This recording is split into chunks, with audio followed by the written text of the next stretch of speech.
Welcome back to Fluent English with Us. Today, we're talking about something that almost every English learner struggles with: overthinking before speaking. And if you've ever replayed a conversation in your head thinking, why didn't I just say that? This episode is for you. Oh, yes. That painful moment when someone asks you a simple question in English and your brain suddenly stops working. Not slow, not thinking, just blank. Like your mind packed its bags and left the country. Someone says, "How was your weekend?" And instead of answering naturally, your brain opens 20 tabs. Grammar tab, vocabulary tab, pronunciation tab, don't embarrass yourself tab. And while all those tabs are loading, 5 seconds pass. Then 7 seconds. Now it's awkward, and you panic and say something like, yes, even though it was not a yes or no question. And later that night, you replay the moment in your head. I should have said it was relaxing. Why didn't I say relaxing? That's such an easy word. So let's break this down. Why do we overthink so much before speaking English? The first reason is fear. Fear of making mistakes, fear of sounding less intelligent, fear that someone will judge your accent. But here's the truth that might surprise you. Most people are not analyzing you the way you think they are. They are too busy thinking about themselves, their work, their problems, their dinner plans. You are not the center of their grammar investigation. Exactly. Think about it. When someone else makes a small mistake while speaking, do you go home and think about it for 3 hours? No, I forget it in 5 seconds. Sometimes I don't even notice it. That's how other people see your mistakes too. Small, normal, forgettable. Another big reason we overthink is translation. Many learners think in their native language first, then translate into English, then check grammar, then upgrade vocabulary, then panic. And by the time you finish translating, the conversation has already moved on. Fluency begins when you reduce translation. Not completely stop, that takes time, but reduce it step by step. Start small. When you wake up, think in English. I'm tired. When you're hungry, think, I need food. When you're late, think, I have to hurry. These are small thoughts, but they train your brain to respond directly in English instead of translating every sentence. Now let's talk about perfectionism. This is the silent enemy of confidence. Many learners believe they must sound perfect before they deserve to speak confidently. But confidence doesn't come from perfection. It comes from repetition, from speaking again and again and again. Look at children learning a language. They make hundreds of mistakes, thousands actually, but they keep talking.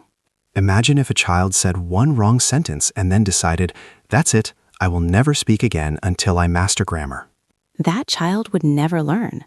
But as adults, we do exactly that. We make one mistake and suddenly think, I'm terrible at English.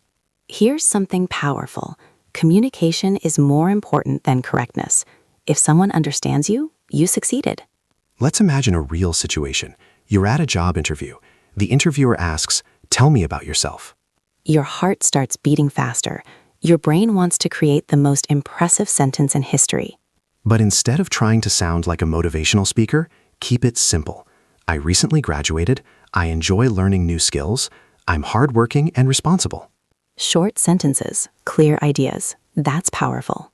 Now imagine you're at a social event. Someone asks, what do you do?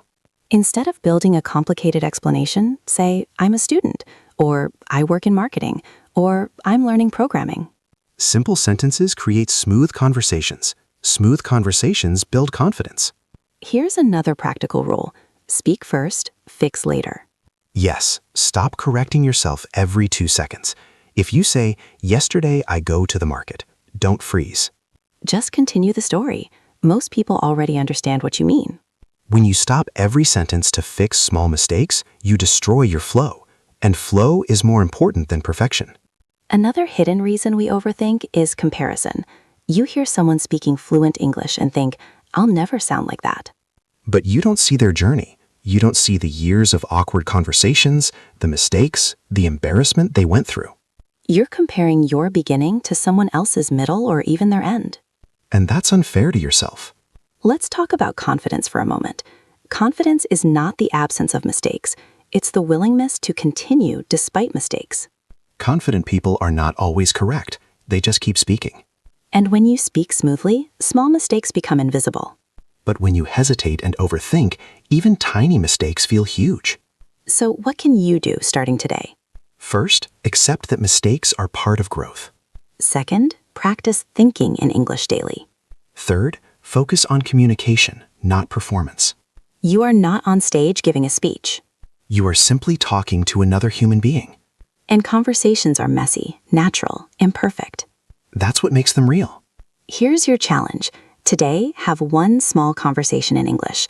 It could be 5 sentences. That's enough. Don't prepare the perfect script in your head. Don't wait until you feel ready. Just speak. You will feel nervous. That's normal. But every time you speak despite that nervousness, you build real confidence. And slowly, something interesting happens. You stop overthinking. Because your brain realizes, hey, I survived that conversation. And the next one feels easier. Then the next one feels natural. And one day, you'll answer how was your weekend without opening 20 mental tabs. You'll just say, it was great. I relaxed and watched a movie. No drama, no panic, just conversation.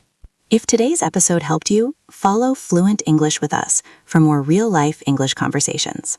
We're here to help you grow step by step. Until next time, keep speaking, keep practicing,